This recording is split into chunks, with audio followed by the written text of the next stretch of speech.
Yeah, well, what we were talking about a few minutes ago too was making me think of,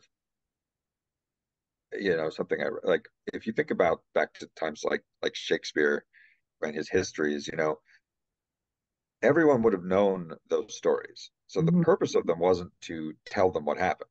It was really to like give a context to help them understand them, to help them find meaning in the events that they lived through or the historical events that they've heard about.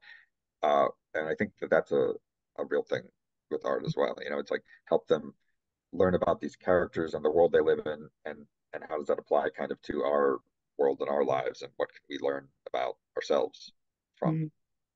being Yeah, exposed to this stuff. or wanting to hear just the words again over and over again. Yeah, it's not simply about how it turned out, you know.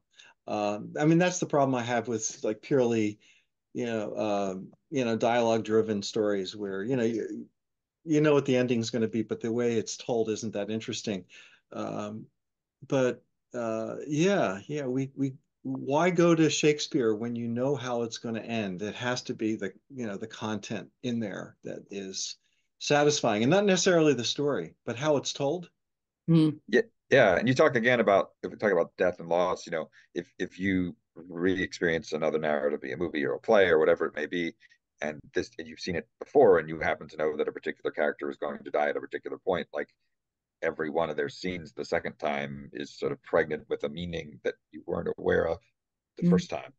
And so there are still things to glean, coming back to work you already know.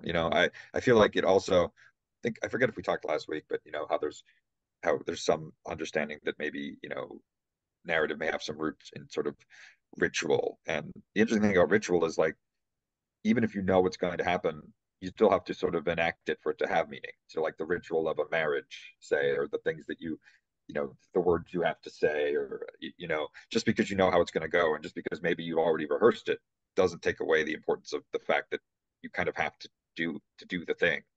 Same with like a play, right? Or you have to do it for it to exist, for it to have sort of that meaning to anyone. That's Yeah, true.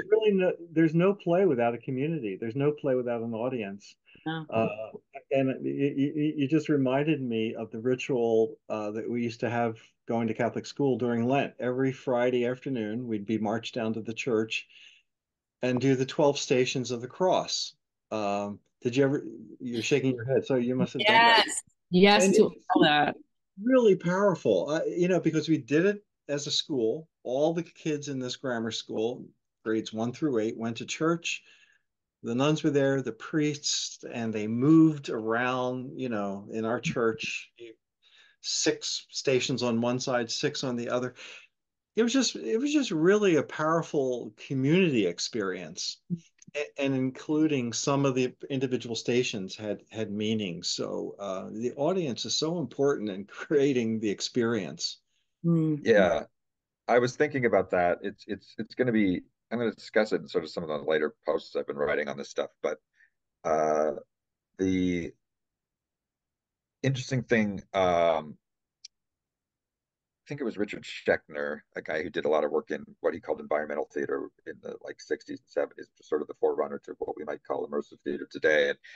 And he's a big proponent of this idea that like, art as we know it, and theatrical performance, is a lot maybe rooted in ritual, and said some interesting things about how, you know, ritual is participatory inherently, and and it's transformative in part based on that and based on belief.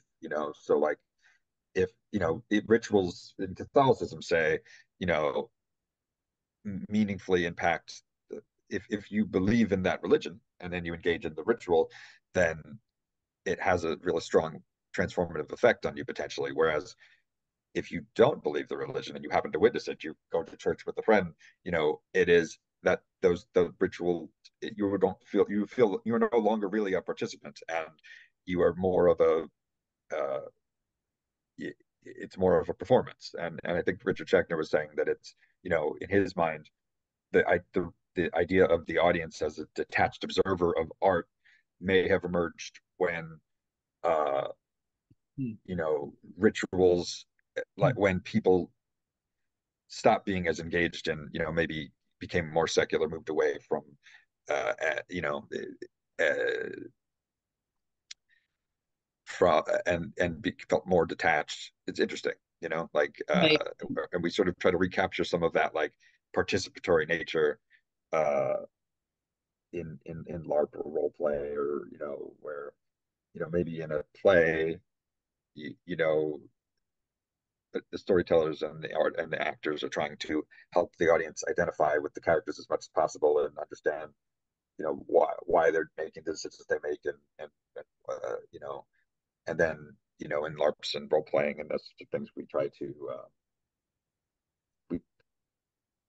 craft a story around the audience who are being those characters, and it's there's a similar end goal, but yeah, it is a little different angle on it. And just to comment on that a little bit, I've noticed that to me it seems that more and more the future of theater seems to be blurring the line between artist and audience. I Mm. mean, the theater that I really I'm drawn to, there's participation in ways that I didn't expect, or the audience is part of the program, which I used to do way back when in my little theater. I used to do that with family theater. I thought that was really important to introduce young people from the community and their their caregivers to theater at an early age and make it interactive and fun. So I mean, I saw this amazing show at the Wilmot. It was a Pulitzer Prize winner a couple years ago called Fairview, and it's a 3-act play. And Act One and Act Two are the actors on stage, but Act Three, the actors turn on the house lights and they ask the audience to switch places with them on stage. And it is all about, it's about surveillance and the white gaze and what does it mean to be on stage and the lights in your eyes and who can see and who can't see. It's really an amazing piece of theater. So amazing. So it's really exciting to me to see all of this cross interdomain stuff happening. Yeah, no, I love that. I think that like I said, most of my work in my career, I've now been sort of characterizing as like participatory art in one form or another, and one version of that is when the audience literally gets to be a character within the diegetic world of the story, but it's not just that. If you talk about show like Sleep No More in New York, which I think it may be ending this year finally after a long, good, great run, but you know generally speaking, you're still a voyeur in that. You just have this freedom to sort of move throughout the space and decide, kind of create a bit of your own narrative syntax by like deciding what you see when, because that thing that's sort of uh, mediated by storytellers in a more linear thing like a play with or a movie, you have more access to. So I think the way I've been defining participatory art is something where the audience can make choices that impact the way they experience the work, whether Mhm. that means they're a character inside of it or it just means any of these other things. And I think I think that idea of switching places with the actors and getting another context on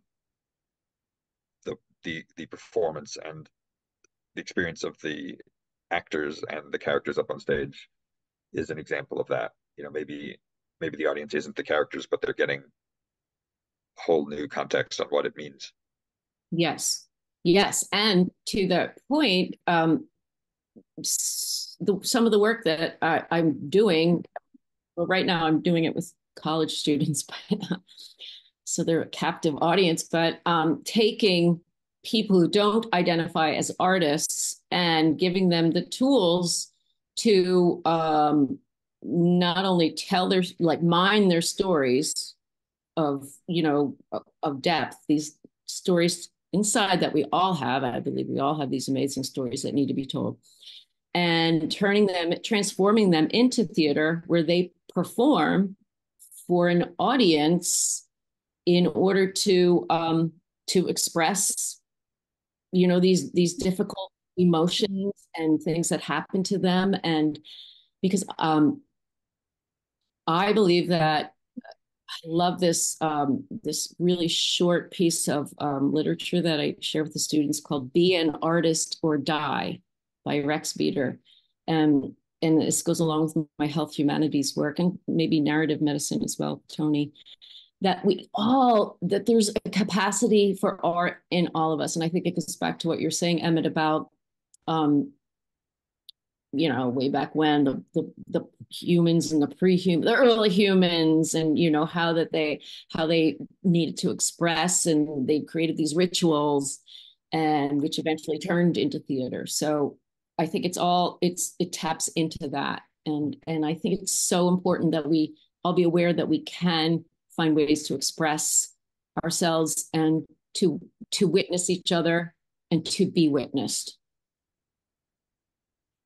Yeah, I totally agree. There's a there's a dancer named Anna Halprin who was also, I think, in the sort of the 60s, exploring some of the ideas and saying how I think she said something like the role of the artist is someone who works to evoke the art within us all. And to me, in regards to what we're talking about specifically, I think that speaks to the idea that, like, just that process by which we build that story of our life by, curating these particular moments and deciding what they mean in the aggregate, that is a creative artistic act. So, like, we are all in a way born storytellers just by nature of being conscious. And I think, yeah, probably artists find a way to tap into that thing that we just do naturally and apply it to fiction stories and try to make them sort of as meaningful to people, or as the stories we live through. Yeah, it really strikes me that, I agree, Michelle, that inside of us are we're artists, or we have the ability to be an artist. And I think that this conversation is making me wonder about what intimidates people from that, taking that step. And the move from ritual to secular, um, while I think that really did serve a purpose, if you take a place like the Philadelphia Museum of Art, which is my favorite art building in the world, especially, it's the Temple of Diana when you walk into it. It's intimidating. It's not only it's overwhelming, but it's intimidating. And so therefore, I think if you're viewing art there, and you think of yourself as an artist, you think I'm not an artist. You know, to be an artist, I have to put my artwork in this temple. Uh, Mm. same with old movie theaters, or even and Broadway. They're like churches. The theaters, art museums are like the new churches that you enter, and it can be intimidating, and it can be it could deter people from being artists, versus LARP, which happens out in the open, or telling stories around a campfire, where you're more or less in a natural setting. So it really strikes me that maybe the more natural setting it is, the more unchurchly it is, would be less intimidating for people to really become that artist that they're capable of being. I don't know. Does that make sense? Yeah, I think like a tabletop role playing rule book in a lot of ways is like meant to give the story the game master and the players the tools to tell stories, really. And the fact that you're sort of doing it at home, and it's sort of the only audience is yourselves. It's meant to show you that, hey, you don't have to be a great actor to tell a story. You don't have to be a great writer to tell a story. You have, no one in your home tabletop role playing game is going to judge you for your acting chops. As long as you're there and you're committing to the reality of the story you're all co-creating together, uh, and feeling what that character feels in as much as you can, acting as that character would. It's I think, yeah, it's creating a context for people to experience what otherwise only sort of professional actors and performers get to experience. Yeah.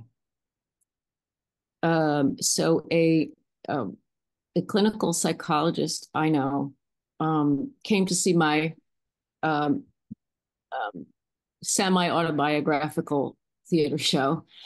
And at first, I thought she really enjoyed it. And later on, after we were discussing it some more, she said she was, I don't know, disturbed or ambivalent because not because of the content, but because of the fact that, um, I was using my dead husband and our relationship, what happened, and I didn't get to ask his consent Mm.